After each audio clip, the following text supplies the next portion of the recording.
"You'll be babysitting your sister's kids," my dad barked. Right after I flew in for a family holiday, I snapped, "Then you can pay the mortgage yourself." And I canceled their flights, hotel, and bills. I was nearly dozing off when my cell phone buzzed at 6 sharp in the morning, and spotting Dad's name lit up a sick feeling in my gut. His calls are never just casual check-ins. I paused briefly, then answered. He didn't waste time. He instantly asked if I could fly to Denver for the festive break. He mentioned that the entire group would be there this time, and it would really mean something to him. His voice even sounded gentler than it usually did. Even though I knew better, I agreed. I arranged a flight leaving San Diego, dropped all my tasks at the office, and even grabbed a couple of toys for the children. The trip cost me an outrageous amount.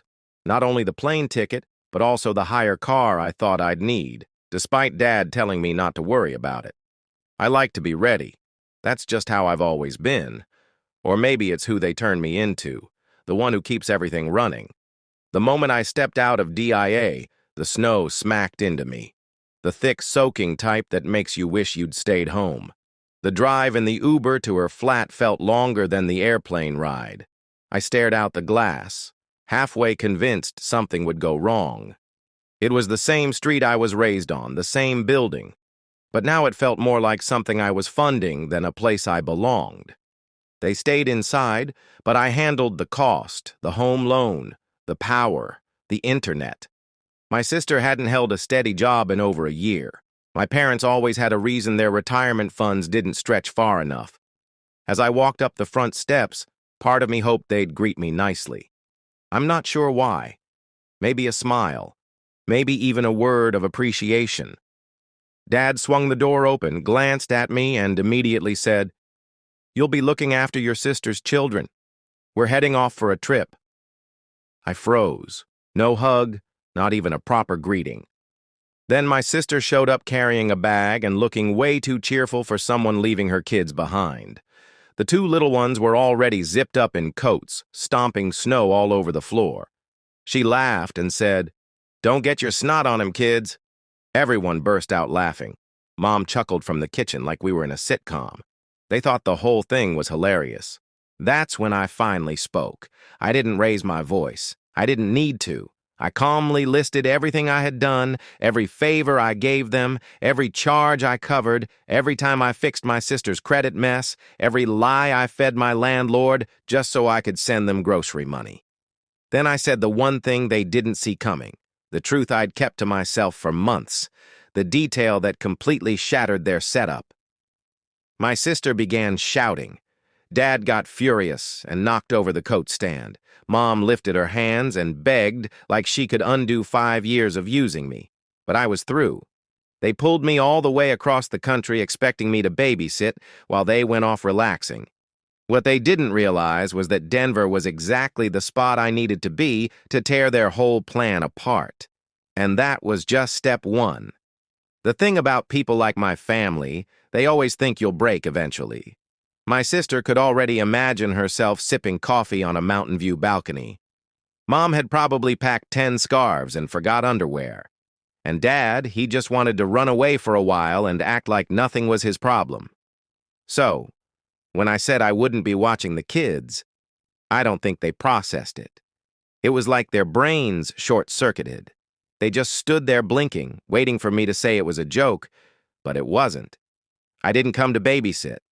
I came to watch everything crash. I told him the hotel reservation was gone, canceled 3 days back.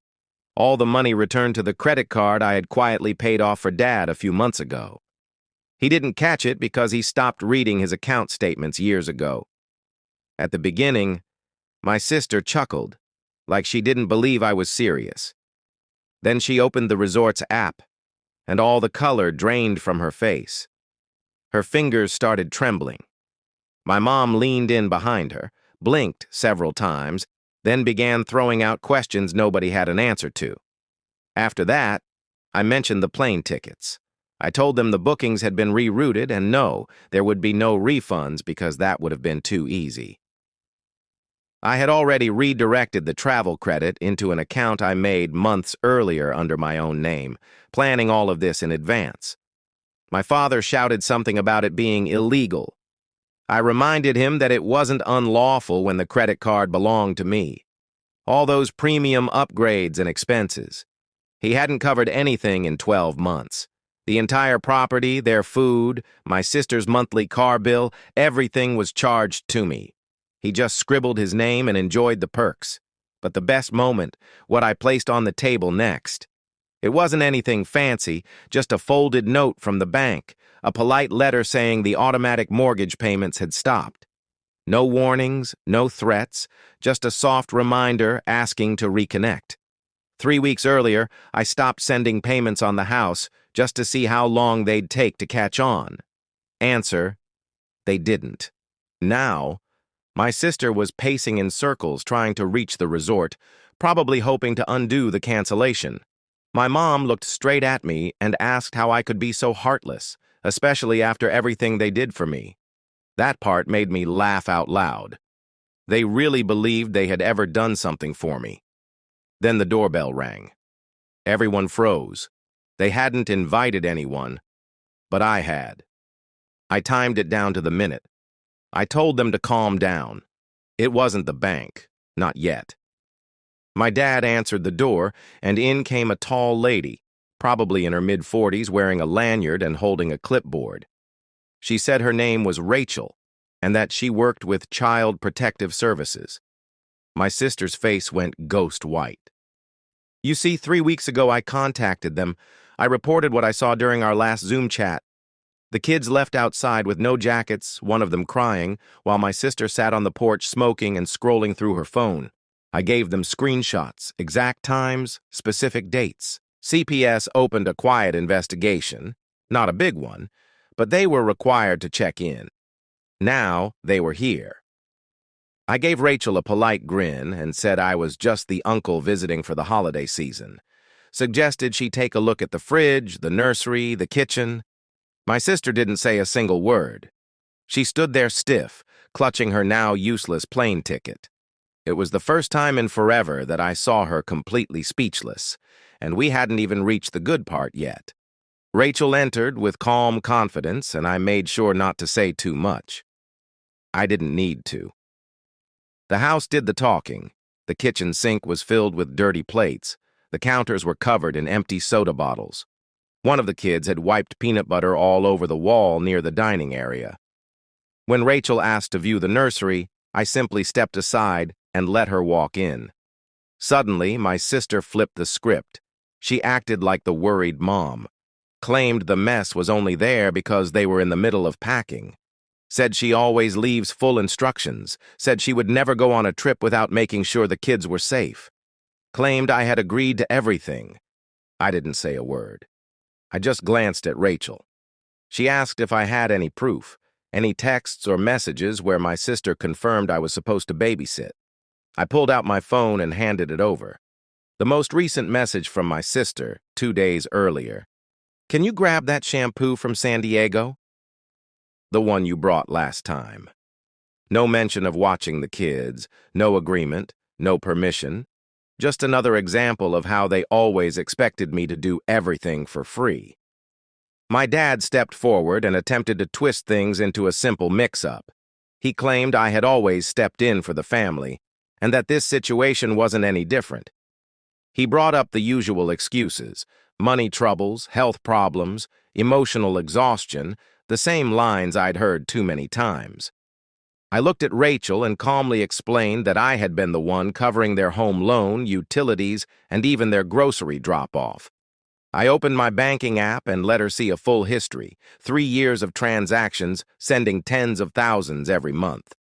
She gave a nod, jotted notes in her folder, and quietly headed upstairs to see the kids who were in one of the rooms distracted by a tablet and snacking on chips. Once she was far enough not to hear, my mom finally broke.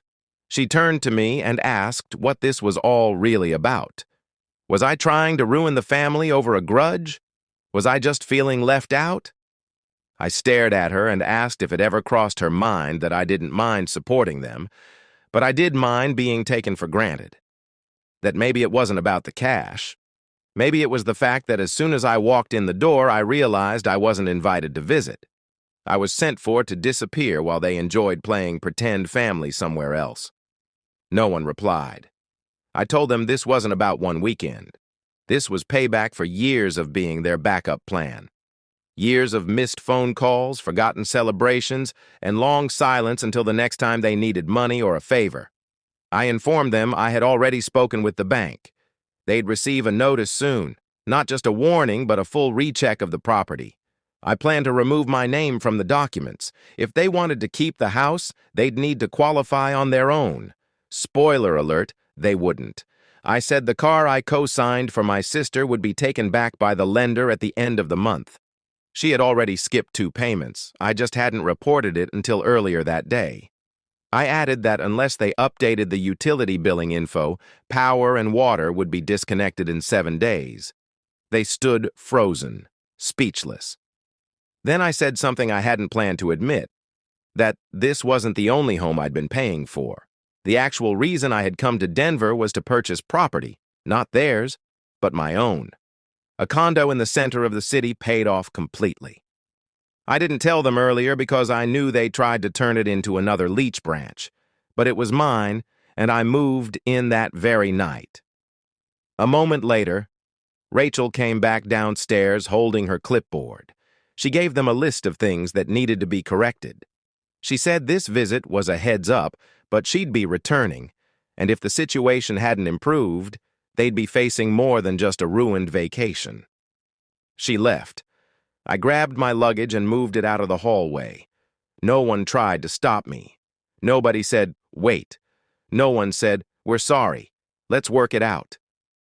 After the blow-up, after CPS walked out the front door and left them standing in the mess they built, I thought I'd stay only 2 nights. My place wasn't fully set up yet. Furniture was arriving in 48 hours. I still needed to stock food, organize the space, maybe unpack some boxes, but for the first time, I felt no pressure.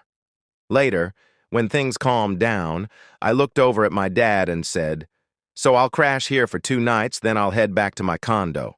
I said it like anyone would. No attitude, no mocking, just a basic statement. He looked at me like I had slapped him. This time, he didn't shout. He just told me no, said I wasn't allowed in the house anymore, that I had shamed them, and if I thought I was above them now, I should go prove it somewhere else. I looked at my mom. She kept her eyes down and said nothing.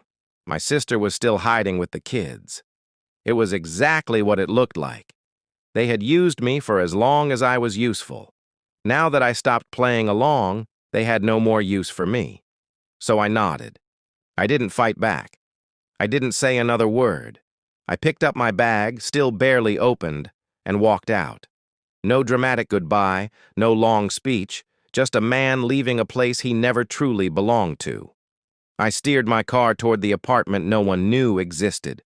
A condo on the rise, one where the phone would never ring asking me to save their mess, where I could finally sit back and let them sort things out themselves.